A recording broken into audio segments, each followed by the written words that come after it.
আমরা যারা ১৯৯৫ থেকে ২০০৫ সালের মাঝে জন্মগ্রহণ করেছি, আমরা হয়তো তেমন কিছু ছিলাম না। কিন্তু অনেক সৌভাগ্যবান ছিলাম। আমাদের সময় বড় কলম পাওয়া যেত। আরেকটা কলম পাওয়া যেত যার ছিল ৪ টা কালি। মাঝে, মাঝে ৪ টা বোতামই একসাথে চেপে ধরতাম ৪ টা কালি একসাথে বের করার জন্য। রাতে যখন হাঁটতাম তখন চাঁদের দিক তাকায় ভাবতাম চাঁদও হয়তো আমাদের সাথে হাঁটতেছে। আমাদের সময় ম্যাচ বক্স দিয়ে মোবাইল বানিয়ে বন্ধুদের সাথে কথা বলতাম। সাইকেলের টায়ার দিয়ে টায়ার চালানোর প্রতিযোগিতা করতাম। বৃষ্টি আসলে কচুর পাতার ছাতা বানিয়ে বৃষ্টির মাঝে দৌড়াদৌড়ি করতাম। দুপুর হলেই সবাই বন্ধু বান্ধব সবাই মিলে একসাথে ঝাপাঝাপি করতাম নদীতে, খালে, পুকুরে, যখন যেখানে সামনে বাদে।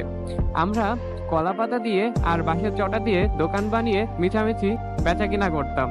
খেলতাম আচাকুটি। কত না আনন্দ ছিল। স্কুলে আমরা সবাই দৌড়ায় দৌড়ায় যেতাম কে আগে ফার্স্ট বেঞ্চে বসতে পারে।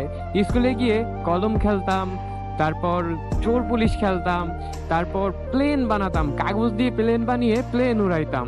স্কুল ছুটি হলে দৌড়ে বাড়ি চলে আসতাম। বাড়ি এসেই সবার আগে মাঠে চলে যাইতাম, গিয়ে কানামাছি, তারপর সাত দাপ্পা, বরফ পানি, লুকোচুরি না খেললে আমাদের পুরো দিনটাই মাটি হয়ে যেত। রাতে বাবা মা অথবা দাদা দাদির কাছে গল্প না শুনে আমাদের ঘুমই হতো না। সাপ্তাহিক ছুটিতে টিভির রুমে হুমড়ি খেয়ে পড়তাম মিনা রাজু, সিসিমপুর, বাংলা সিনেমা দেখার জন্য। ডিশ এন্টিনা নিয়ে কত না টানাটানি করতাম একটু ভালো ফুটেজ দেখার জন্য। হঠাৎ করে বিমান উড়ে গেলে আমরা ঘর থেকে এক চিৎকার দিয়ে দৌড়ে বেরোয় চলে আসতাম আর জোরে জোরে চিল্লাইতাম, প্লেন যাচ্ছে, প্লেন যাচ্ছে, প্লেন যাচ্ছে। দু হাত জামার ভিতরে ঢুকায় রেখে বলতাম, দেখো আমার হাত নেই। মাথায় মাথায় কারোর সাথে টুক্কা লাগলে বলতাম, আরেকটা টুক্কা খেতে হবে, নাইলে মাথায় শিং গজাবে। আমরা বিদ্যুতের সুইচ ২ হাত দিয়ে টিপে মাঝ বরাবর নিয়ে রেখে দিতাম, কি হতো এটা দেখার জন্য। দরজার পাশে লুকায় থাকতাম কাউকে আচমকা ভয় দিব বলে।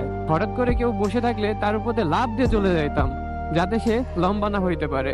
ফলের বিচি খেয়ে ফেললে ভাবতাম যে পেটে হয়তো গাছ গজাবে। ডিসেম্বর মাস ছিল আমাদের জেনারেশনের জন্য একটা অন্যতম রঙিন মাস।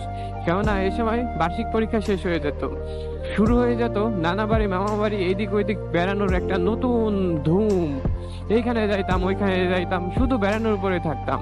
আর যখন ৩১ তারিখের সময় হয়ে যাইতো, যতই দিন বাড়তো ততই মনের ভিতর ভয়ও বাড়তো, কেননা রেজাল্ট দেওয়ার সময় হয়ে গেছে। জানি আমার এই ভিডিওটা দেখার পর অনেকের মনে হয়তো অন্যরকম একটা অনুভূতি তৈরি হবে, কেননা এখনকার জেনারেশনের ছেলেপেলেরা এগুলা পায়নি। যেগুলো আমরা উপভোগ করে আসছি এই সময়গুলো তারা কখনো পায়নি। ইভেন এই জিনিসগুলো তারা কখনো উপভোগ করতেও পারবে না, কেননা এখনকার ছেলেমেয়েরা মোবাইলের উপর আসক্ত। তারা ছোট থেকে বড় হয়েছে গেম খেলে আর কার্টুন দেখে। ইউটিউব আর ফেসবুক আর গেম তাদের প্রধান খেলাধুলার মাধ্যম। তারা আমাদের মতো আনন্দ কখনো পায়নি, আর আগামী জেনারেশন হয়তো এরকম আনন্দ আর পাবে না।